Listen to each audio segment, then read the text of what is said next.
మాతస్త్వం సర్వజీవానాం కృష్ణమాచార్యగేహినీ.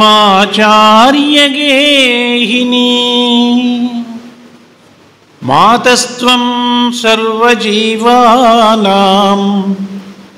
కృష్ణమాచార్యగేహినీ. లోకారాధనకార్యేషు మమ బుద్ధిం ప్రచోదయ. అఖిల భువన జన్మస్థేమ భంగాదిలీలే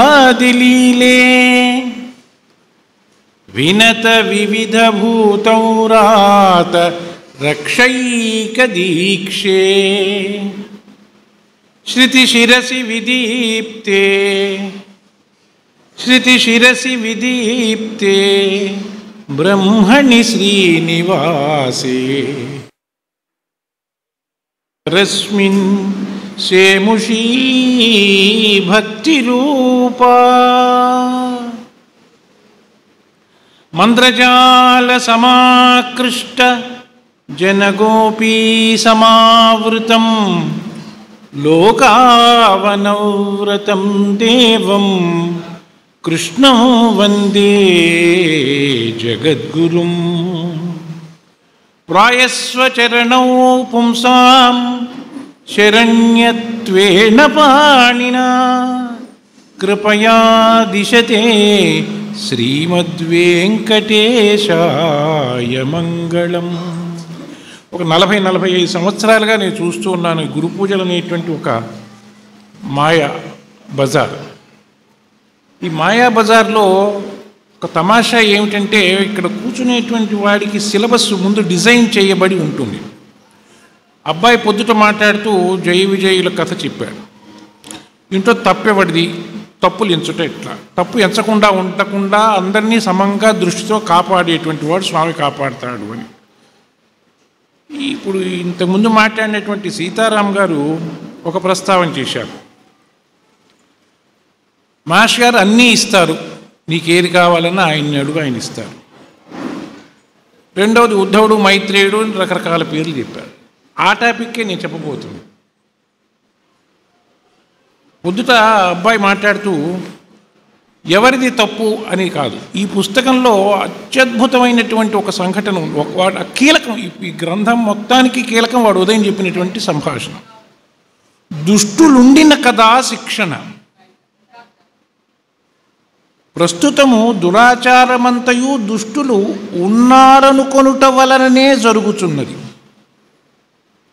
నేను మంచివాడిని వాడు చెడ్డవాడు అనేటువంటి పొగరుబోతు భావమే అసలు దుర్మార్గం. మొట్టమొదటి చెడు ఏంటంటే పక్కవాడు చెడు నేను మంచి అనుకోవటం. పక్కవాడు చెడ్డవాడు అనుకోవటం ఎంత దుర్మార్గం, నేను మంచివాడిని అనుకోవటం అంతకు మించిన దుర్మార్గం. దుష్టులున్నారనుకొనుట వలనే ఈ దురాచారమంతయు ప్రస్తుతము జరుగుతున్నది.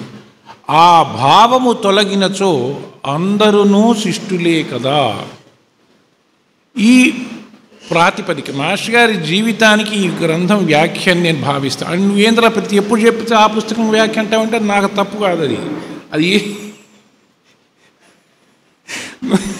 నువ్వు ఏ పుస్తకం తీసుకున్నా అట్టగే ఉంటుంది నాకు. ఇప్పుడు ఈ ప్రార్థనా శ్లోక అసలు ఈ గ్రంథానికి నాకు సంబంధం ఏంది?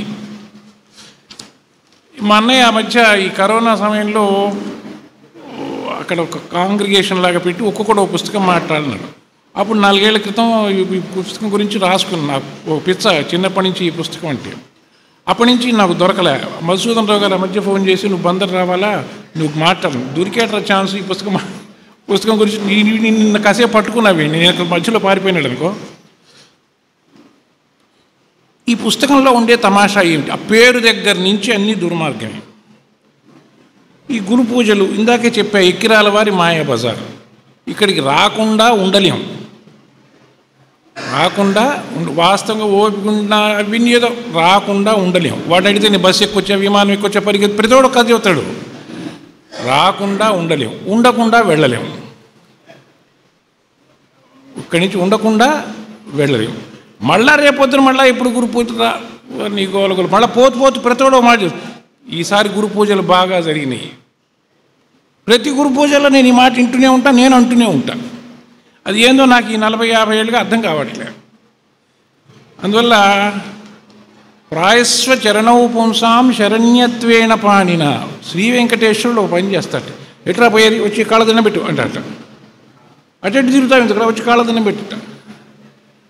అందువల్ల మాస్యారట్ట ఆయన కోరి మన దగ్గరికి వచ్చారు. శ్రీ వెంకటేశ్వరుడి గురించి అన్నమాచార్యుల వారు ఒక మాట, వెదకి కోరికలు తీర్చు శ్రీ వెంకటేశ్వరుడు. వాడు ఎటో పోతే ఎట్లా నేను పిలుస్తాట, పిలిచి వాడి కోరిక తీరుస్తాడు. ఆ పని పడలేదేమో ఆయనకు. అందువల్ల ఈ గ్రంథమే ఈ గురు పూజలు, మంత్రజాలమే గురు పూజలకు ఒక ప్రాతిపదిక. ఇందాక అబ్బాయి చెప్పాను, మాట్లాడేటప్పుడు నీకు 12 గంటల దాకా 2 క్రేన్లు బెటరా నన్ను లేపాలంటే మీ ఇద్దరు రెడీగా ఉండండి అని. ఎందుకంటే ఆ పుస్తకం అటువంటిది. ఈ పుస్తకానికి నాకు పరిచయం ఏంటంటే, ఇంటర్మీడియట్ చదువుకునే రోజుల్లో ఫస్ట్ ఇయర్ ఇంటర్మీడియట్లో మా పుణ్యరాశి గారు తీసుకొచ్చి ఈ పుస్తకం ఇచ్చి నేను చదవమన్నాడు. అరే ఇంటర్మీడియట్ నువ్వు ఇడియట్ కదరా, ఏం చదువుతున్నావు, నీకేమర్థమైందిరా నన్ను ఎవడన్నా అడిగాడు అనుకో. అప్పుడు కాదు ఇప్పుడు కాదు, ఎప్పుడైనా సరే అర్థం కావటం అనేది ఉండదు. అర్థం చేసిన ప్రయత్నం చేసేవాడు అవివేకి. అర్థం కాకపోవటం అసలే ఉండదు. ఇదే పుస్తకం నిన్న చదువు, మళ్ళీ ఇవాళ చదువు, మళ్ళీ రేపు చదువు, దాని నుంపదగా అర్థం అవుతూనే ఉంటుంది.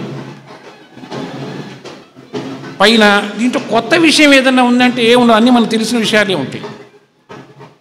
ఏమర్థమైందో చెప్పడానికి ఏముండదు, చెప్పుకోవడానికి ఉంటుంది. నేను ఈ మధ్య గమనించట్లేదు కానీ ప్రతి సంవత్సరం గురు పూజల్లో ఒక గుంపు చేరుతుంది. పుణ్యరాశి గారు, నరసింహరాజు గారు ఇట్లాంటి ఒక బ్యాచ్, పిచ్చ బ్యాచ్ కూడా చేరుతుంది. ఏంటంటే ఈ పుస్తకంలో విషయాలు అదే ఇదే పురాణ పురుషులు ఎట్లా చెప్పాడు, రమేష్ గారు పురుష మీద ఎట్లా చెప్పాడు, అది చెప్పుకొని వాడు బ్రహ్మానంద పడుతుంటారు. ఆ బ్రహ్మానందం అనేటువంటిది దీంట్లో వస్తుంది. ఇందాక ఆయన మాట్లాడుతూ అన్నీ ఇస్తారు మేష్ గారు అన్నారు. ఈ పుస్తకంలో ఉన్నన్ని విషయాలు అసలు ఇంకెక్కడ చెప్పలేదేమో అన్నట్టుగా ఉంటుంది ఈ పుస్తకం. ఇది చదువుతూ ఉన్నంతసేపు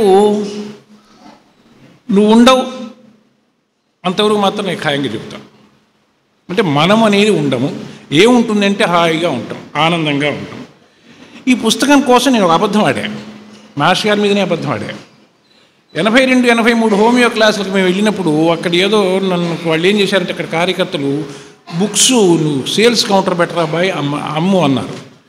నేను అప్పుడు నాకు ఎన్నేళ్ళు, 82 అంటే 18 ఏళ్ళు. నేనేం చేస్తున్నా, పుస్తకం ఇవ్వడం కాదు, పుస్తకంలో ఉండే విషయం చెప్పి బాగుంటుందా కొనుక్కోవాలని చెబుతున్నాను. ఎవడో వచ్చి ఈ పుస్తకం బాగుంటుంది అని నా దగ్గర ఉందన్నాడు. ఉంటే ఇంకో పుస్తకం కొనుక్కోరా ఎవడికని ఇద్దు, కానీ వేరే డబ్బులు ఇచ్చే బదులు గిఫ్ట్ ఈ పుస్తకం ఇలా మేష్ గారి పుస్తకం, నేను అదే చేస్తాను అని చేస్తూ ఏం చేసా, పొరపాటున మేష్ గారు చెప్పారు అన్న, ఎదురుగా మేష్ గారు కనపడుతున్నారు అని. ఆయన ఏం చేశాడు, నవ్వారు. ఏం మా గాజ కొడక నీకు ఎప్పుడు చెప్పారని నల్లే. అందుకని చెబితే ఆయన మంత్రజాలం కాదు, నీ తప్పుతో సహా నిన్ను ప్రేమించి కరుణిస్తాడు ఆయన. మా రమణ ఒక 1000 సార్లు 100-150 సార్లు చదివి ఉంటాడు ఈ పుస్తకం. మా అన్నయ్య అంటే చాలామంది చదివి ఉంటాడు. మంత్రజాల దర్శనం అనే పేరుతోటి నరసింహరాజు గారు చిన్న పుస్తకం రాశారు. ఆ పుస్తకం మీద పిచ్చ కోసం చెబుతున్నాను మీకు. నేను రైల్లో టికెట్ దొరికింది కానీ సీట్ దొరకలేదు, నిలబడి చదువుకుంటూ పోయినా నేను. మా అబ్బాయి బారసారైపోతుంది. ఈ పుస్తకం ద్వారా ఆంధ్రదేశంలో బహుశా తొలిసారేమో పరమ గురువులు అనేటువంటి ఒకానొక పదాలని, వాళ్ళ యొక్క వ్యవహారాన్ని, వాళ్ళ యొక్క ఆచరణని మేష్ గారు పరిచయం చేశారు. అందుకు ఇంకొక చిన్న విస్తారంగా ఆయన భారతీయ బాల శిక్షలో ఒక పాట రాశారు. పరమ గురువుల నిరుగవలెనండి, సద్గురువు కృపకై యోగ సాధన చేయవలెనండి అని ఒక పాట కూడా రాశారు. ఈ పుస్తకం రాసిన తర్వాత మేష్ గారి గురించి చాలామంది ఈయన బ్లావెట్స్కి అని, ఈయన ఏదేది జ్వాల పేరు కూడా తెలుస్తావు, జ్వాలాకూలని ఏదో రకరకాల పేర్లు చెప్పారు. నాకేమనిపిస్తుందంటే మేష్ గారే అంతే. అసలు ఈ పుస్తకం కాదు, ఏ పుస్తకమైనా చదవాలంటే ఏంద్రా పద్ధతి, నే పాటించే పద్ధతి మీకు. పుస్తకంలో విషయం దేవుడు ఎరుగు. ముందు దండం పెట్టుకో, ఎవరికి? ఆ పుస్తకానికి దండం పెట్టుకో, ఆ పుస్తకం పేరు దండం పెట్టుకో, పుస్తకం రాసిన వాడికి దండం పెట్టుకో. అందులో ఏముంది ఆయనే చెబుతాడు. అంతే తప్ప చదువుకోవటం పుస్తకం నవల కూడా ఇది చదివే పద్ధతి ఏంటంటే, ఫస్ట్ ఆ రచయితకు, ఆ గ్రంథమునకు నమస్కరిస్తే నీకు అందులో ఉండేటువంటిది నీ పాత్రతను బట్టి, నీ అవసరాన్ని బట్టి నీకు ఆయన అందజేస్తూ ఉంటాడు. ఈ ఫస్ట్ చాప్టర్ చదువుతాను నేను, అంతా చదవను. ఫస్ట్ పేరా చదువుతా, అంతా చదవను. మొదటి వాక్యం చదువుతా. ఏ పుస్తకమైనా తీసుకున్నా ఒక రోగం. మొదటి వాక్యం చదువుతా. ఆ మొదటి వాక్యంలో ఆ పుస్తకం యొక్క ఎసెన్స్ అంతా ఆయన చెబుతాడు, ఎవరైనా సరే. చివరి వాక్యం చదువుతా. మళ్ళా ఈ రెండింటికి సమన్వయం ఉందా లేదా చూసుకుంటా. ఆ తర్వాత ఉపోద్ఘాతం చదువుతా, మళ్ళీ పుస్తకం చదువుతా, మళ్ళీ మొదటికి వస్తా. ఈ పిచ్చిశాస్త్రాన్ని నేను చేస్తున్నాను, ఎందుకంటే దానివల్ల చాలా లాభం ఉంది నాకు. ఇప్పుడు ఈ పుస్తకంలో ఏమి ఉంటుంది అంటే, అకారణంగా ఎవడూ కోరకుండా శ్రీకృష్ణుడు అందరినీ కరుణిస్తాడు. ఇందాక సీతారాం గారు చెప్పారు, అరే నన్ను అడిగితే నీకు చెప్పేవాను కదా. ఏం అవసరం ఆయనకు అంటే నాకు చెప్పేది. అందువల్ల నీవు కోరకయే నిన్ను కరుణించటం అనేటువంటి మాస్టర్ గారి జీవలక్షణం ఏదైతే ఉందో, ఆయన జీవలక్షణము యొక్క వ్యాఖ్య ఈ పుస్తకం. ఎందుకని ఆ కరుణించటంలో కూడా చిన్న విషయం కాదు. మనం ఎవడైతే తప్పు మనం ఏదో మనం అనుకుంటే నేను మంచివాళ్ళం గొప్పవాళ్ళం అనుకుంటాం కదా. ఏవైతే పొరపాటు పనులకు పరాకాష్ఠకు యూనివర్సిటీ అయి ఉన్నదో లోకాయుతుడి యొక్క ఆశ్రమము, చార్వాకుడి యొక్క ఆశ్రమం, వాళ్ళు కోరకుండా తన మంత్రగానము ద్వారా ఫస్ట్ కరుణించింది ఎవడంటే స్మాష్ గారు వాళ్ళనే. అంటే ఎవడి దగ్గరికి ఆయన పోతాడంటే, నాబడి పనికిమాలిన దగ్గరికి ముందు వస్తాడు. నా జీవితమే అందుకు ఉదాహరణ. అందువల్ల కరుణకు హద్దు ఏమీ ఉండదు అనేటువంటి ఆయన యొక్క జీవలక్షణము యొక్క వ్యాఖ్య, సజీవ వ్యాఖ్య ఈ పుస్తకం. మరి ఈ పుస్తకంలో ఉన్నప్పుడు సమస్యలు ఉన్నాయి కదంటే, రావణాసుడు ఉన్నప్పుడే రాముడు ఉన్నప్పుడే రావణాసుడు ఉన్నాడు, మాష్ గారు ఉన్నప్పుడు లేను. అందువల్ల ఆ సమస్య ఎప్పుడూ ఉంటుంది. ఆ సమస్య గురించి కొట్టుమిట్టాడుకునేటువంటి బ్యాచ్ ఒకటి ఎప్పుడూ ఉంటుంది. సొల్యూషన్ ఏందో చెప్పి నడిపించేటువంటి గురువు మాష్ గారు ఎప్పుడూ ఉంటారు. ఇప్పుడు ఉంటాడు, రేపు ఉంటాడు, ఎల్లుండి ఉంటాడు. ఆయనకేమి చొక్కా మార్చుకొని వస్తుంటాడు అంతే. అందువల్ల ఆ సొల్యూషన్ చెప్పినటువంటి పుస్తకం ఇది. ఈ పుస్తకం మొదట్లో ఏం చెప్పాడు ఆయన? నియమోల్లంఘనము ఫస్ట్ వాక్యం. వాళ్ళు చేయట్లేదు ఎవరు? హేమంత శీతవాయువులు చండవేగమున పరుగులెత్తుచూ తమను ఉయ్యలలూచిన తరంగ మాతృదేవతల తలలు పగులగొట్టి లేవా ఇవాళ? అదట శీతల శవస్పర్శలాగా ఉందట గాలి. ఉజ్జానమంతయు నిశ్చేతనమై నిశ్శబ్దమై అవసాన నిశ్వాసనలు పోలిన శీతల వాయువులను ఊపిరి తీసి వదులుచున్నది. ఫస్ట్ పేరా నేను చెప్పేది. నేను చివర ఏముంటుంది? రుక్మిణి తన చూపులు, అంటే రుక్మిణీదేవి తన చూపులు కృష్ణుని చూపులు కలిసెను. ఆ సమస్యలన్నీ ఏమైపోయినాయి చివరికి వచ్చేసరికి? హాంఫట్. కాబట్టి ఈ గ్రంథానికి శాశ్వతత్వం ఉంటుంది. కాబట్టి ఈ గ్రంథంలో చెప్పినటువంటి శాశ్వత సత్యాలకు ఎప్పుడూ కూడాను పేర్లు మార్పే తప్ప రిజల్ట్ ఒకటే ఉంటుంది. అప్పుడు కష్టాలతో ప్రారంభం అంటే ఇందాక శీతల వాయువులు, శవస్పర్శ, జంఝామాతం, గుడ్డు కూసి ఇవన్నీ ఏమైపోతాయి? జీవితం అనేటువంటి కథ, జీవితం అనేటువంటి మన కథ అంతా కూడా సుఖాంతం అవుతుంది. మాష్ గారు రెండోది చెప్పదలుచుకున్నంత మహనీయుడు అట్టలో చెబుతాడు. వేణు ఉంది, వెన్నెలు ఉంది, ఆవు ఉంది, పువ్వు ఉన్నాయి, లేనిదేముంది అంటే ఒకసారి చూస్తారని నేను చెప్తున్నాను. ఈ పుస్తకం ప్రారంభంలో వారు ఏం చెప్పారు? యద్వాగ్వదంచ విచేతనాని అని మంత్రంతో ప్రారంభం చేశారు. ఆ తర్వాత ఆయన సరస్వతి సూక్త వ్యాఖ్య రాశారు. ఆ తర్వాత పురుషమేధం, పురాణ పురుషుడు, ఈ కథ ప్రారంభంతో కొనసాగినటువంటి తరువాతి కార్యక్రమం ఒక అధ్యాయంలో, ఒక పేరాలో 25వ అధ్యాయంలో నారదుడి పూర్వజన్మ వృత్తాంతం రాశారు ఆయన. ఆ తర్వాత భాగవత వ్యాఖ్య రాశారు. అందువల్ల మాష్ గారి తదుపరి కార్యాచరణకు అన్నిటికీ కూడాను ఇది ఒక రకమైనటువంటి ప్రాతిపదికేమో అని అనిపిస్తుంది నాకు. అసలు ఈ పేరే మంత్రజాలము, మంత్రగీత, మంత్ర స్క్రిప్చర్, ఈ గోళ ఆయన ఒక్కడే చేశాడు. ఇంకా ఇటీవల కాలంలో ఎవరు చేసినట్టుగా నాకు అనిపించట్లేదు. ఏమిటి అంటే మంత్రము అంటే అంతర్యామిని భాగవతంలో ఏదైతే చెప్పారో అది మంత్రము అని ఆయన ఒక చోట చెప్పారు. సృష్టింపబడిన మనస్సు నుండి ఒక జాలము వర్తించి భిన్నత కలిగించును. వాడి నుంచి నేను ఎట్టా వేరై ఉన్నానని చూసేటువంటి పద్ధతిని ఒకటి ఉంటుంది. దాన్ని కలి యొక్క ఇంద్రజాలము అంటారు. ఆయన చెప్పిన వివరం. జీవుల ప్రజ్ఞ నుండి సమీకరణ సంకల్పము వ్యక్తమగుటకు ఆధ్యాత్మిక పరిణామము సహకరించును. ఇది ప్రకృతి యొక్క మహేంద్రజాలము. అంటే ఇంద్రజాలం అంటే ఏంది చెబుతున్నాడు ఆయన, మహేంద్రజాలం అంటే చెబుతున్నాడు, తన కథ తను చెప్తున్నాడు. ఇక ఆ ఆధ్యాత్మిక పరిణామం సమీకరణం చేయాలంటున్నాడుగా దాని పేరు మహేంద్రజాలంలో. ఇప్పుడు మంత్రజాలం అంటే ఏందో చెప్తున్నాడు. ఆధ్యాత్మిక పరిణామము చెందిన జీవి అంటే సీతారాం గారు చెప్పిన దానికి కంటిన్యూషను. అఖండ సమన్వయమునందుకొనుట మంత్రము యొక్క అనుగ్రహము, దానికి అవతారమూర్తి సృష్టించు నిత్య నూతన మార్గమే అంటే సివి గారి యోగం మంత్రజాలము. మాస్టర్ గారు 21వ చాప్టర్లో ఈ పుస్తకం యొక్క వాక్యాలు చెప్పారు. పుస్తకం చదువుతాను నేను, మీరు ఇష్టం అంటేనండి, లేకపోతే మాట కూర్చోండి, పారిపోమాకండి. 21వ అధ్యాయంలో ఆయన ఒక వాక్యం చెప్పారు. కలిసంతారకమైన మార్గమును సంకల్పించితిమి, కానీ ఇంక నువ్వు కల్పించుట పూర్తి కాలేదు. వేణునాదము మూలమున సాన్నిధ్యమును అనుగ్రహించుట మా సంకల్పము. వేణునాదము మూలమున తన సాన్నిధ్యాన్ని కల్పిస్తాడు. కల్పించటం ఏంటంటే అసలు ఈ పుస్తకం పేరే కల్పకం. కల్పకం అనే శబ్దానికి అర్థం కల్పవృక్షము అని. అదే లక్ష్మీనరసింహ వారు పుణ్య గురు కృపాకల్పక భూజము ఎక్కి రాల కృష్ణుడు దూసి వరాల నిచ్చు అని చెప్పారు. పుణ్య గురు కృపాకల్పక భూజము, కల్పభూజం అంటే కల్పవృక్షం అని. అందువల్ల ఇది అట్టి కల్పకం. ఆయన చెప్పిన పేరు నేను చెప్తున్న దీన్ని హిందీలో ట్రాన్స్లేట్ చేశారు మంత్రజాలం అనేటువంటి పేరుతో.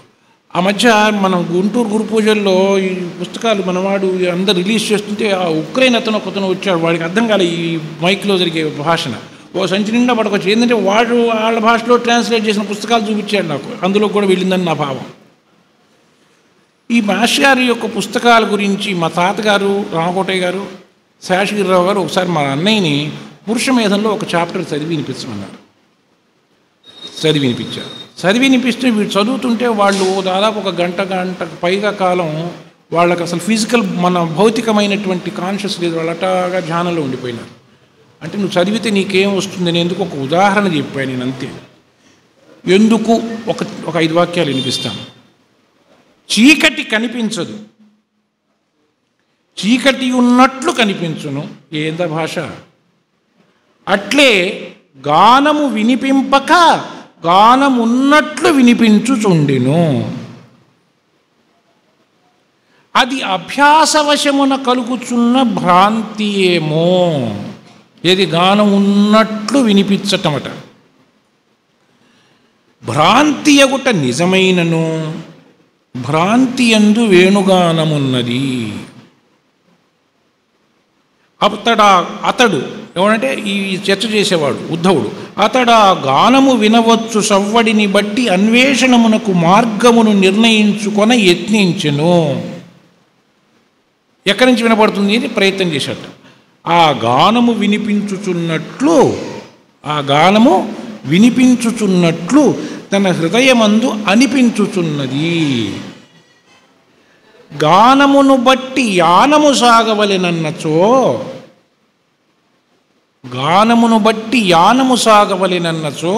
తన హృదయములోనికే పోవలెను. అదట వాక్యం. ఇది దాంట్లోది. పురుషమేధం గురించి మల్లంపల్లి శరభై శర్మ గారు ఒక వాక్యం రాశారు. పీఠికలు మాస్టర్ గారు ఎవరితో పీఠిక గురించి రాయించలే, ఎప్పుడు రాయించలే. అందులో ఆయన రాస్తారు, ఇది నవలా నాటకమా. ఒక వాక్యం చెబుతుందంట, శ్రీకృష్ణుడు మానవుడనుట ఎంత నిజమో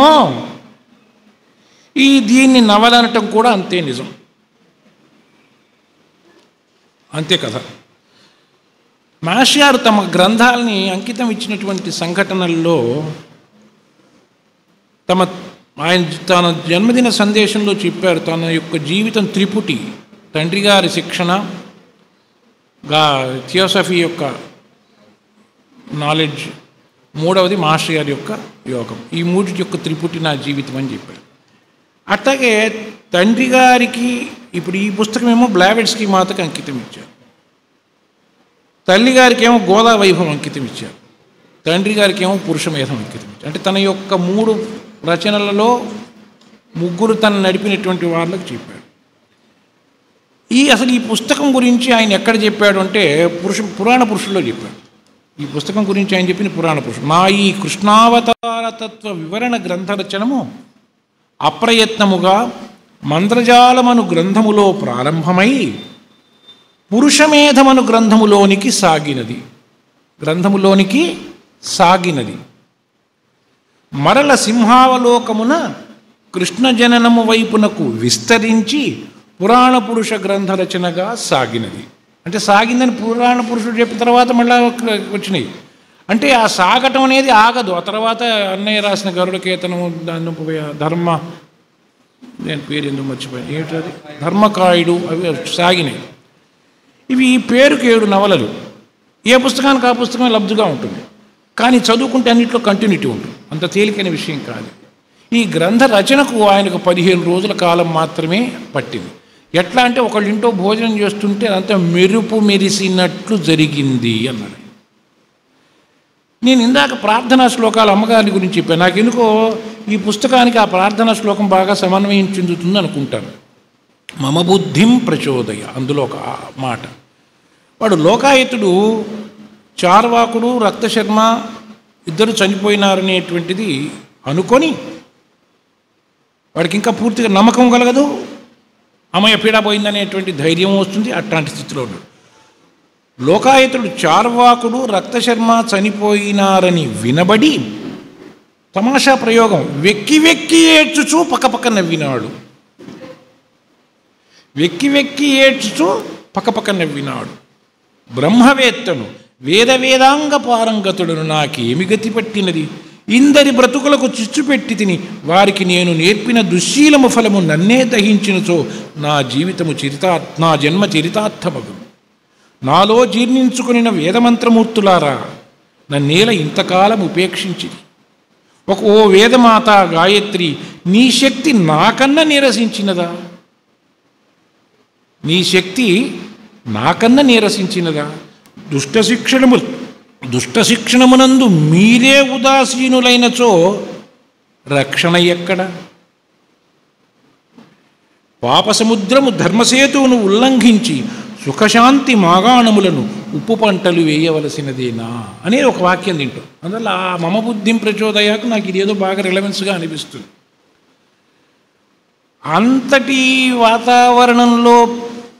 అంతటి వాతావరణాన్ని కల్పించటానికి ప్రాతిపదికైనటువంటి చార్వాకుడి మనమరాలైనటువంటి ప్రతీచి జగన్మాతృత్వాన్ని ఆర్జించుకుంది కూడా అక్కడే. అటువంటి నిరూపణ ఈ గ్రంథంలో కనబడుతుంది.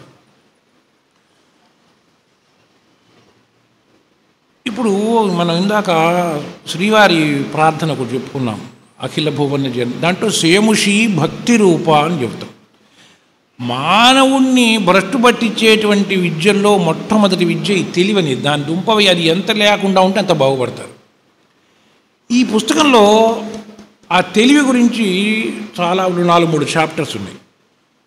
వాడు చార్వాకుడు, రక్తశర్మ, లోకాయుతుడు, గణదాసుడు, వృషనందిని. వాళ్ళు తెలివి తక్కువ వాళ్ళు కాదు, పర్వర్టెడ్ ఇంటెలిజెన్స్. అంటే నా యొక్క ప్రతినిధులు వాళ్ళు. ఆ పర్వర్టెడ్ ఇంటెలిజెన్స్ని ఏం చేశాడు? సేముషిని భక్తి రూపాలోకి మార్చాడు శ్రీ మాస్టర్ గారి. దీంట్లో ఆ డిస్కషన్ జరుగుతుంది. వాడు ఎరుపు పసుపు కలిపితే ఇంకేటో రంగు వచ్చిందని పాఠం చెబుతాడు. ఆ బయటకు వచ్చి గిరిశర్మ చెబుతాడు ఒక వాక్యం, బహుముచ్చటగా ఉంటుంది. వీనిలోని లోపములను మా మధువ్రతుల ఇంటిలోని కుక్క కూడా చూపించి ఖండించుచూ మొరగగలదంటాడు. మాస్టర్ గారి డిస్పెన్సరీలో పనిచేసే 3 ఏళ్ల పిల్లగాడు కూడా ఐపరికం ఆర్నికాలు నక్స్వాకాలు ఇస్తుంటాడు. 3 ఏళ్ల పిల్లగాడు. చాలా ముచ్చటగా ఉంటుంది ఆ వాక్యం నాకు, అందుకోసం మరింతగా చెప్పాను. ఈ మధువ్రతులు ఎవరు అంటే మరు మహర్షి, సనత్సుజాతుడేమో శతకోపుడట, దేవాపేమో శతానీకుడట అని ఆయన తర్వాత చెప్పాడు.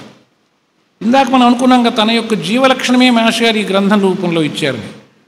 ఆ లోకాయుతుడు చెబుతాడు, ఇప్పుడు వీడు మా అబ్బాయి కాబట్టి వీడిని నేను మెచ్చుకోవటం కాదు, లేదు వాడు నన్ను మెచ్చుకోవటం కాదు, ఎవడైతే వాడిని ఆ జన్మము వ్యతిరేకించాడో వాడు చెప్పాడు స్టేట్మెంట్ కృష్ణుడి గురించి. తనను అనుగ్రహించిన కృష్ణుని గూర్చి లోకాయుతుడు ఇట్లా తలపోస్తాడు. పిలువని పేరంటమైన ఈ కరుణను ఏమనవలెను? ప్రేమకు హద్దులెక్కడ? మాస్టర్ గారిని ఒకళ్ళు అడిగారు, మీరు ఎంతమందిని ప్రేమిస్తారండి అని. ఎంతమందిని అనేది ఉండదు. ప్రేమకు హద్దులెక్కడ? అనుగ్రహమునకు తీరుతెన్నులెక్కడ? ఇటాగే నువ్వు అనుగ్రహించాలి, నా బొంద అనుగ్రహం అది. ఇదేమంటే 204 ఎక్కాల పుస్తకం కాదు ఇది. శ్రీకృష్ణుడు తన అనుగ్రహంతో అందరినీ ముంచెత్తాడు. ఆఖరికి పుష్కరిణిలోని నగ్న ప్రతిమలను కూడా అనుగ్రహించాడు. అంటే తీరుతెన్నులెక్కడ, హద్దులెక్కడ అంటే ఈ అందరినీ అనుగ్రహించటమే వినత వివిధ భూత వ్రాత రక్షైక దీక్షే. వ్రాత అంటే సమూహం. ఇంతమందిని సమూహాలుగా కలిపి కాపాడటం కోసమే ఈ గురు పూజలు అనేది పెట్టింది ఆయన. మా మాస్టర్ గారు ఉండగా చాలా మంచివాడు ఆయన. సింహాచలంలోనూ ఎక్కడో ఒక చోట పెట్టాడు. మా అన్నయ్య అట్ట కాదు, ఆదివారం వస్తే గురు పూజలు అంటాడు అనంతకృష్ణ గారు. మా తాతగారు చెప్పేవాడు, శనివారం తర్వాత ఆదివారం వచ్చినా, సోమవారం ముందు ఆదివారం వచ్చినా అందరూ కూర్చొని ప్రార్థన చేసుకోవాలి బాబు గారు. శనివారం తర్వాత ఆదివారం, సోమవారం ముందు ఆదివారం కాక వస్తాయి, ఏ వస్తాయి?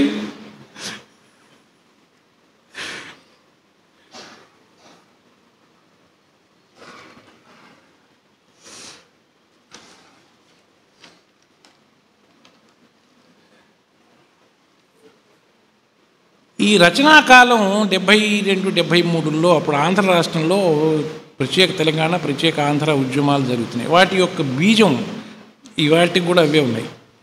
దాంట్లో చెప్పారు నీల యాదవులు, విశాల యాదవులు. ఆ ఇద్దరట ఆయన డొక్కలోని వారట, తెలుగు డొక్కలోని వారు. ఆ బలరాముడు అంటట ఎవరిని, వాళ్ళ తమ్ముని పట్టుకొని, నీకెందులకు ఇంకను ఈ మమకారము? ఒక వాక్యమే. అంటే కృష్ణుడు అంటాడు, నాకు నిజముగా మమకారం ఉన్నదందువా అన్నా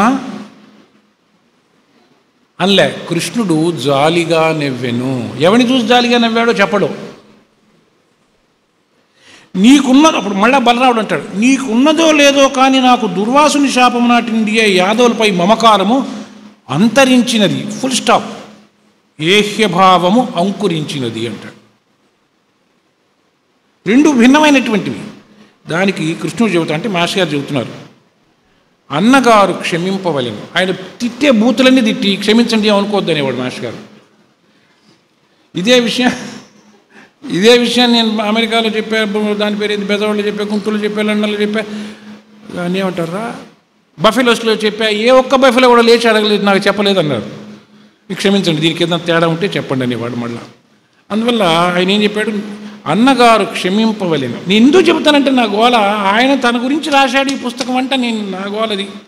అన్నగారు క్షమింపవలెను, నీకును నాకును అది ఏ భేదము, నా హృదయమున ఏహ్యభావమునకు స్థానము లేదు. ఫుల్ స్టాప్, అంతే. అంటే ఆ తర్వాత ఇంకా ఆ వాక్యం విస్తారం ఉండదు. ఆ వాక్యం యొక్క విస్తారమే గ్రంథం.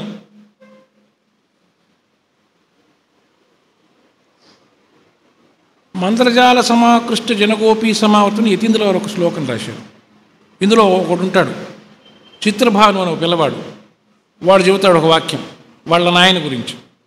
చిత్రభానుని తండ్రి దామశర్మ 4వ మారు శ్రీకృష్ణుని దర్శనము చేసినప్పుడు కృష్ణుడు సమీపించి ఈ రచనలో పుస్తకంలో బొమ్మ కనబడుతుంటుంది, చెప్పదలుచుకుని, సంభాషించుచూ 7 అడుగులు నడిచినాడు అట. నడిచినాడు కాదు, నడిచినాడట. అప్పటి కృష్ణుని మందస్మితము తనకు యావజ్జీవితము విరహము వంటి ఒక మధురానుభూతిని కలిగించినది. ఇప్పుడు మాస్టర్ భౌతికంగా చూసినటువంటి వాళ్ళలో 4-3 నాకు కనబడుతున్నారు. వాళ్ళు ఇప్పుడు నేను మాట్లాడుతుంటే ఆ సంఘటనలు వాళ్ళ మనసులో గిరగిర తిరుగుతుంటాయి. ఆయన ఎట్ట ప్రవర్తించాడు వాళ్ళతోటి, పోతూ ఏమిరా అని అట్లా వాళ్ళు ఎన్ని కదరు. మేము అట్ట నిలబడ్డాం. ఒకరోజు నిలబడితే 12వ తారీఖు 81వ సంవత్సరం గురు పూజలు అడ్డంగా నిలబడితే మాస్టర్ గారు బహు వేగంగా వస్తున్నారు. వస్తుంటే మా అన్నయ్య ఏమన్నాడు, అరే మాస్టర్ గారు వస్తున్నారు పక్కరంటారా అన్నారు. ఆయన మేము అనే లోపల అక్కడ ఉన్నారు. ఆయన గబుక్కుని మళ్ళీ ఆయనకు వచ్చి మాస్టర్ గారి కోసం అడ్డం లేవాకండిరా, ఆయన పక్క నుంచి పోతారు, దోవలో అడ్డం కూడా ఉండకూడదు అనుకుంటే పక్క పోండిరా అన్నాడు. ఇంకా చాలు. అప్పటి కృష్ణుని మందస్మితము తనకు యావజ్జీవితము విరహము వంటి ఒక మధురానుభూతి కలిగించినది. తనకు తానే, ఎవరు దామశర్మ, స్త్రీతత్వమునకు మారిపోయినట్లు మా తండ్రి మెచ్చుకొనుచుండును. ఏడు తన ఆడమనిషి అయిపోయినాడని వాళ్ళ కృష్ణుని మెచ్చుకుంటాడు. ఏమి రచనండి ఇది, నాకు అర్థం కాదు. అప్పటి నుండి అతని సామగానము గాంధర్వ కళాకౌశలముగా పరిపుష్టి చెందెను. అంటే నడిచింది 7 అడుగులు, అతనేమో గాంధర్వ విద్య సరిగమ పదని నేర్చుకున్నట్ట. అది సామవేదం కాస్త గాంధర్వ కళా కౌశలము. ఒక అక్షరం నువ్వు తీసేయలేవు, ఒక అక్షరం పెట్టలేవు. ఈ వేణుగానం గురించి ఒకడొకడు మాట్లాడుకుంటారు. జగద్గురువు వాసుదేవుని చిందా చెబుతున్న గురు పూజలకు రాకుండా ఉండకుండా పోలేవు. అదే కథ. జగద్గురువు వాసుదేవుని తరువాత వాసుదేవునంత వారు మన గురువులు మైత్రేయులు కూడా. మైత్రేయులు కాదు, మైత్రేయులు కూడా అంటే తప్ప వీడికి రుచించదు చెప్పేవాడికి. మైత్రేయులు కూడా వేణుగానము వినుటకై ప్రాధేయపడుచుండును. Full stop. ఏదో పని కల్పించుకొని తరచుగా ద్వారకకు పోయి వచ్చుచుండును. వస్తూ పోతుంటాడు కాదు, పోయి మళ్ళా వస్తుంటాడు. ఆ పదం చెప్పటం చూడండి. పోయి వస్తూ పోతుంటాడు కాదు, పోయి వస్తుంటాడు. పోవడమే ఎక్కువ ఫస్ట్. దీనికి ఇంకొక చోట ఉంది లింకు. ఉద్ధవుడు చెబుతాడు పురుషమేధంలో, నిన్ను చూడని జ్ఞానము కన్నా నిన్ను చూడగల అజ్ఞానమే నాకు చాలు అంటాడు. ఇది ఎంత ప్రీతికరమైన వాక్యం. నిన్ను చూడని జ్ఞానము కన్నా నిన్ను చూడగల అజ్ఞానమే నాకు చాలు. ఫుల్. వాడంతటితో తృప్తి పడ్డో. ఈ అజ్ఞానమే నారదాది మునీంద్రులకు కూడా లేదని చెప్పలేము. వారు ఏవో కారణములు కల్పించుకొని నీ దర్శనమునకై ద్వారకకు వచ్చిపోవుట చూచితిమి కదా.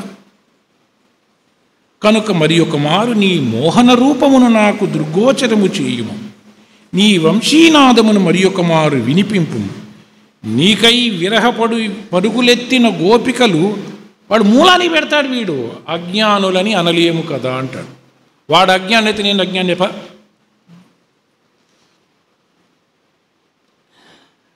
పురుషమేధ పీఠికి రాస్తూ శరభయ్య గారు ఒక మాట చెబుతారు. ఈ గ్రంథములో వ్యాఖ్యాతములైన అధ్యాత్మ విషయములకు పైన ఒకరు చెప్పగలిగినది ఏమీ ఉండదు. అవి అలా చదువుకొని ఆ అనుభవం పొందవలసిందే. అప్పుడు కృష్ణుడు అదే ఫస్ట్ చాప్టర్లో ఒక తమాషా, ఒక వాక్యం. తమ్ముడా, నీ బాల్యమాదిగా నిర్విరామముగా నీవనరించిన ఈ కృషికి ఇంతటి దుష్పరిణామము సంభవించుట ఎంత విచిత్రము. దీనికి కారణము అంతకును కారణము ఏమై ఉండునందువు అంటాడు. ఇది భగవద్గీతకు వ్యాఖ్య, భాగవతాని వ్యాఖ్య. ఈ పుస్తకం ఆ సంఘటన వచ్చినప్పుడు చెబుతా. అప్పుడు కృష్ణుడు అంటాడు, అన్నా మీరు శరీరధారులైనప్పుడు మీ బుద్ధి పరిమితమైనది. అతీతమైన అంశము మీకు సహజముగా అవగతమే అయినను దేహబద్ధమై తాత్కాలికముగా విస్మృతి చెందినవి. ఇదే శ్లోకం భగవద్గీతలో ఉంటుంది. బహూని మే వ్యతీతాని జన్మాని తవ చార్జున తాన్యహం వేద సర్వాణి నత్వం వేత్తి పరంతప. అంటే ఏంటి? అది చెప్పడు ఆయన, ఇది చెబుతాడు. చదువుకుంటే తెలుస్తుంది. మాస్టర్ గారు ఫస్ట్ చాప్టర్లోనే ఉన్నా. ఇంకా నేను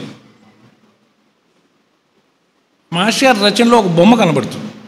వాడు కృష్ణుడు, టైం ఎంతుందో చూసుకో. కృష్ణుడు పడుకొని ఉంటాడు. కృష్ణుడు పడుకొని ఉన్నటువంటిది ఒక బొమ్మ గీశాడు ఆయన. మీరు కూడా కావాలంటే కళ్ళు మూసుకొని చూడండి, ఖచ్చితంగా బొమ్మ కనబడుతుంది. ఉద్యాన మధ్యమున ఒక వేదికపై తన వామహస్తమును తలగడగబూని ఒక నీల దీర్ఘాకారుడు కాలిపై కాలిడుకొని, వాడు ఎట్ట పడుకున్నట్ట? నీల దీర్ఘాకారుడు వామహస్తమును తలగడగబోని ఒక నీల దీర్ఘాకారుడు. ఎంత దీర్ఘమో చెప్పడు, ఎవడికి తెలియదు. లక్ష్మీచంద్రుల వారు అంటాడు, కృష్ణుడు నల్లగా ఉన్నట్ట. అది పూర్తి కాదట నల్లగా అనేది. ఆ నీల దీర్ఘాకారుడు కాలిపై కాలిడుకొని మిన్ను చూచుచూ పండుకొని యోచించుచున్నాడు. కటిసీమ కట్టిన కాంచీబంధ చేలాంచలము నిదురించుచున్న నెమలి మెడవల వ్రేలాడుచున్నది. వక్షస్థలమును అలంకరించిన ముక్తరత్నాహారములు పక్కకు వాలి పుట్టుమచ్చ కనిపించుచున్నది.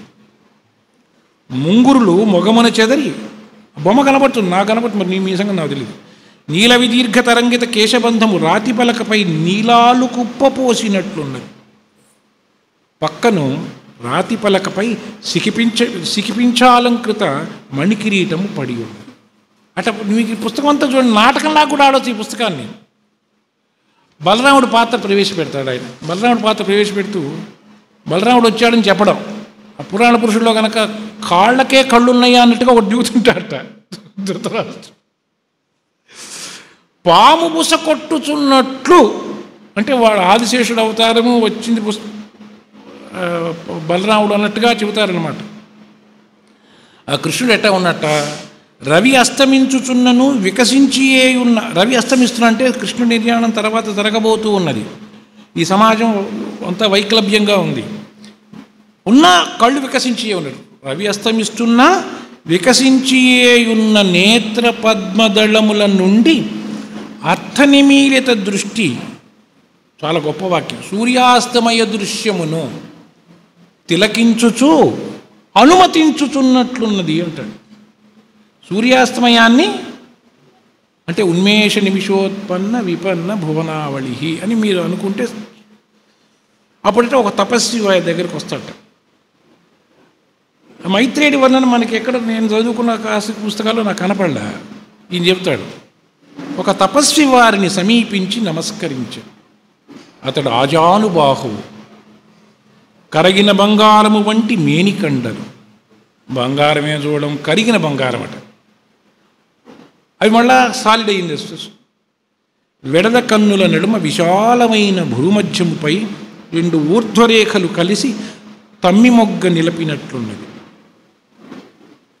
ఆ భూమధ్యము నుండి ఒక పదం ఉందండి, చీకటిని తిరస్కరించుచు ఒక వర్చస్సు నేతి దీపపు వెలుగు ముద్దవలే గోచరించుచుండెను. అంటే మైత్రేయుని గురించి ఆయన చెప్పిన భావం. ఇందాక చెప్పాను భాగవత వ్యాఖ్య ఇదని. అందులో ఒక 15వ అధ్యాయంలో కృష్ణుడు నడుస్తూ ఉంటాడు. నడుస్తుంటే ఒక గోపిక తెల్లటి జిలుగు పొరలను ధరించి క్షీరమును భాండముతో కొంచెము కొంచెము జీవులపై కొల్లలుగా వర్షించుచున్నట్టు ఉందట. కృష్ణుని క్రీగంటి చూపునందుకొన్న కన్నెలు గర్వముతో సత్యభామ వలె పులకించి, వాని వెనుక ద్వారములలో నిలబడ్డ, అంటే బొమ్మలు కనబడుతుంటాయి, కొత్త కోడళ్ళు కేల్మోడ్చి నమస్కరించు రుక్మిణుల వలె ఉండిరి. వారిని మృదువుగా పక్కకు నెట్టి చూచు అత్తలు మృదువుగా ఎందుకు నెడతారు నా బొంద, కానీ నెట్టాట, మృదువుగానే నెట్టాట, రాధ వలె ఉండిరట. గవాక్షములకుండా చూచు బాలబాలికలు పర్వెత్తు గోవత్సముల వలె ఉండిరి. బాలికలు గవాక్షజాలములను అనువు పడక విసిగి వైరాగ్యముతో, విసుకుంటాడు కానీ వైరాగ్యం ఎందుకు వస్తుంది పిల్లగాడికి? వైరాగ్యం.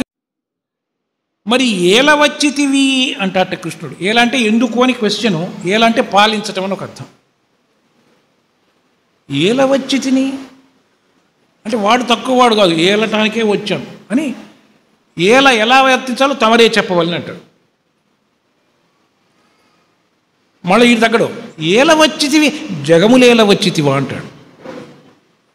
మైత్రేయుడి యొక్క సూక్ష్మ శరీరం ద్వారానే ఈ సృష్టి అంతాన్ని నేను నిర్వహణ చేస్తున్నాను మహర్షి గారు చెప్పినటువంటి తర్వాత భాగవత కథా విస్తారం అంతా ఈ 3 వాక్యాల్లో చెప్పాడు ఆయన.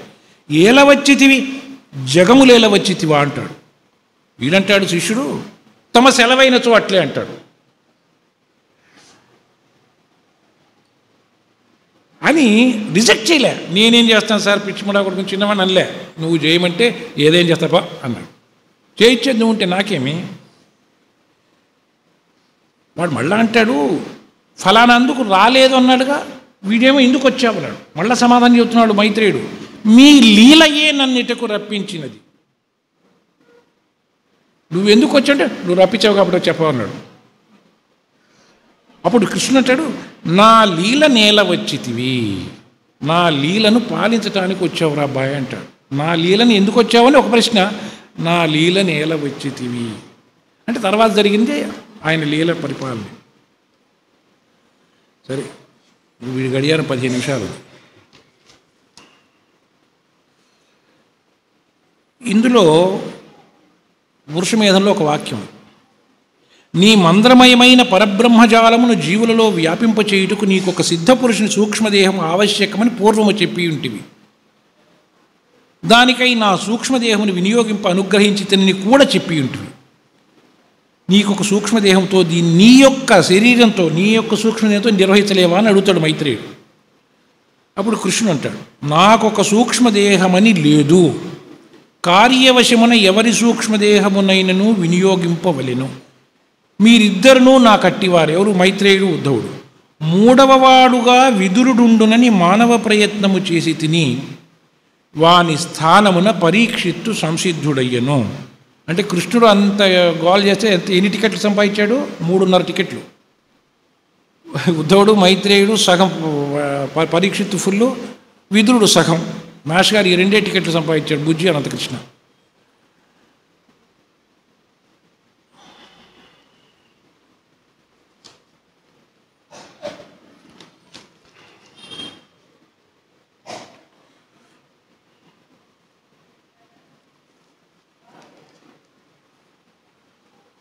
ఎట్లా ఉంటాడు ఆయన అని ఆయనే చెప్పాడు. స్మరించినప్పుడల్లా నేను ఈ రూపమున మీ యందు ఉందును, ఇట్లు ఎవరు స్మరింపగలిగినను వారి యందు ఉందును. అందుకే గురుపూజలు ఉన్నది ఒకే రూపమైనను స్మరింపగల వారికి ఒక్కొక్క రూపముగా సిద్ధించును.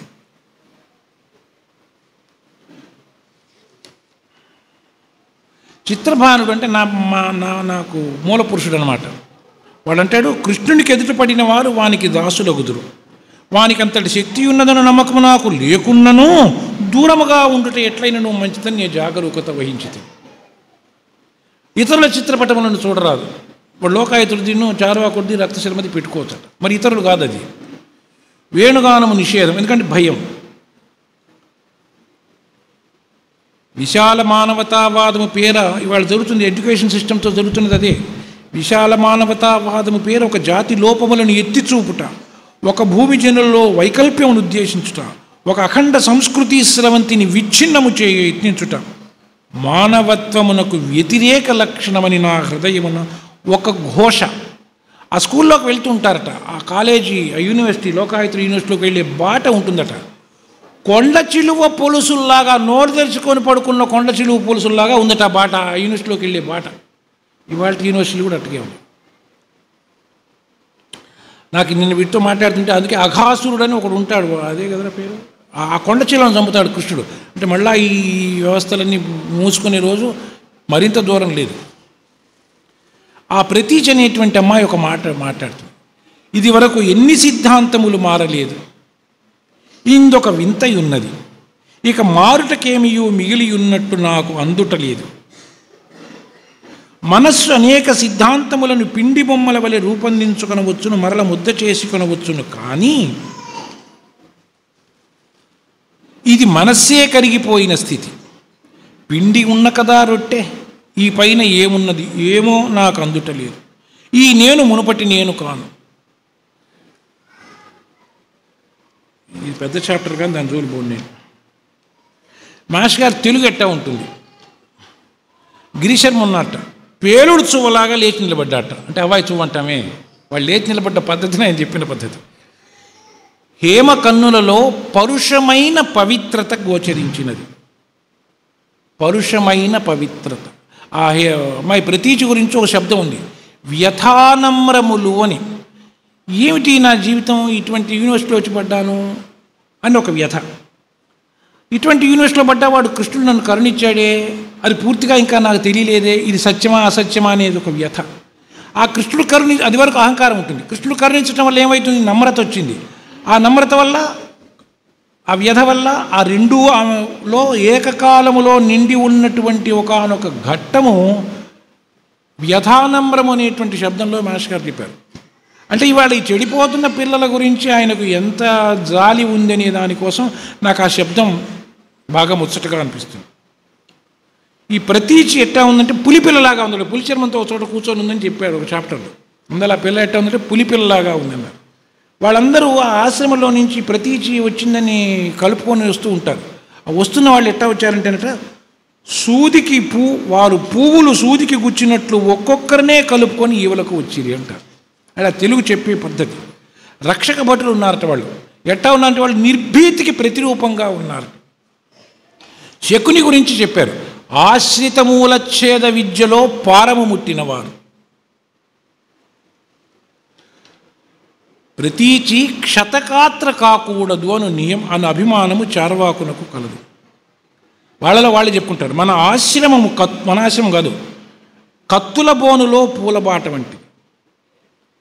ఈ భటులు ఎంబడబడుతుంటే వీళ్ళు ఏం చేస్తారు, ఆ బండి ఎక్కుతారు.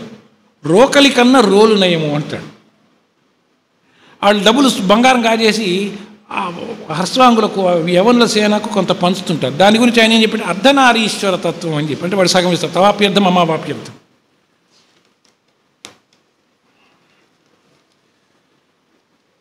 ఈ పుస్తకంలో హస్త సాముద్రికం చెప్పారు, ఈ పుస్తకంలో స్వప్నశాస్త్రం చెప్పారు, ఈ పుస్తకంలో తంత్రశాస్త్రం చెప్పారు, ఈ పుస్తకంలో ఆగమశాస్త్రం చెప్పారు, ఈ పుస్తకంలో ప్రజాన్యాయస్థానం ఓపెన్ కోర్ట్ సిస్టమ్ చెప్పారు. కవిత్వం అంటే ఏమిటి అనే చెప్పారు. ఒకసారి మళ్ళీ ఇప్పుడు టైం ఉంటే చదువుకోండి.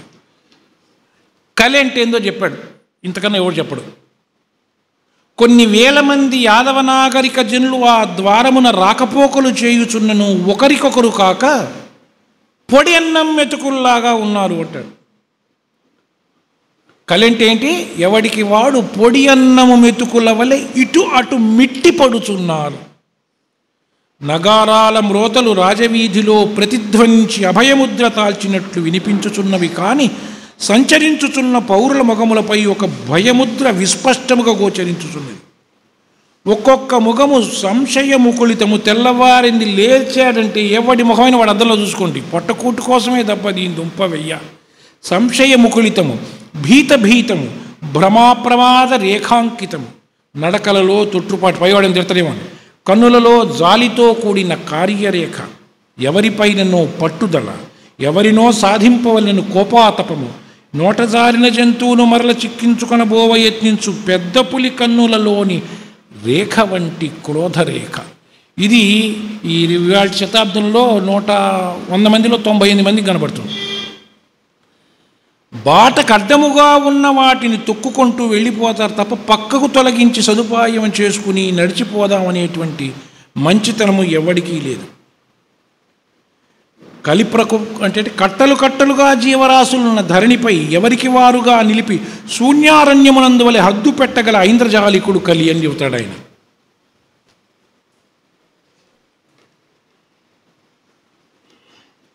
దీంట్లో ఫ్రాయిడ్ సిద్ధాంతం రక్తశర్మ గురించి ఒక వాక్యం ఉంది.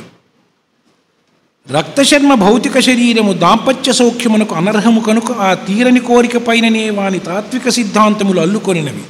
అదే మరో 25వ అధ్యాయం, అంటే ఫ్రాయిడ్ 20 ఇటీవల శతాబ్దాల్లో చెప్పాడు.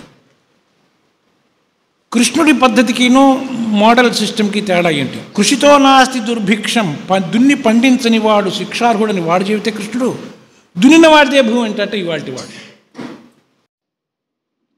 అందుకోసం ఏం చేస్తారట, ఒకడికి జీతం ఇవ్వకుండా పరస్పరం శత్రుత్వం పెంచుకుంటారట ఈ దున్నిన వాడిదే భూమి అనేటువంటి సిద్ధాంతం కోసం. మరి కలి గురించి ఇంత చెప్పావు కదరా, ఏం చేయమంటావు అంటే ఆయన చెబుతాడు, భయము లేదు, కలి నిన్ను తాకలేడు, నా వెంట నడుచు వారికి ఎన్నడూనూ భద్రమే. మహర్షి గారి యోగం, ఔత్సుక్యము యోగ సాధనకు తగదు.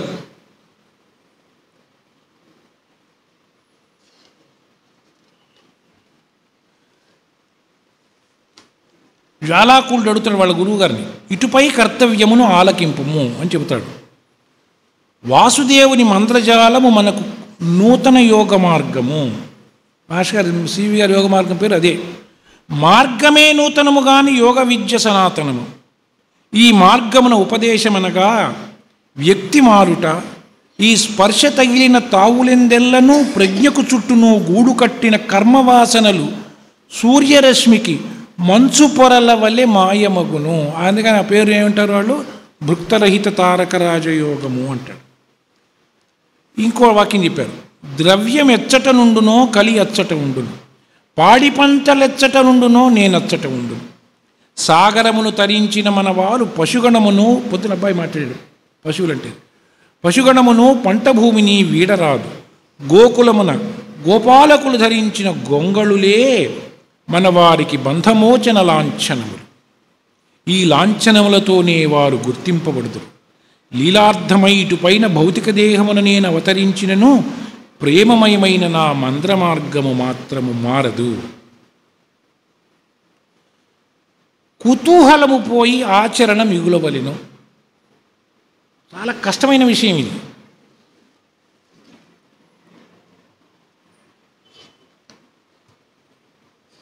పురుషమేధంలో దీనికి రెలవెంట్ ఒక వాక్యం ఉంది. దండించుట ఎవరిని? కణ్వ విశ్వామిత్రులను దండించునా ఇక మిగిలిన ఋషుల మార్గమును లోకము లక్ష్య పెట్టదు.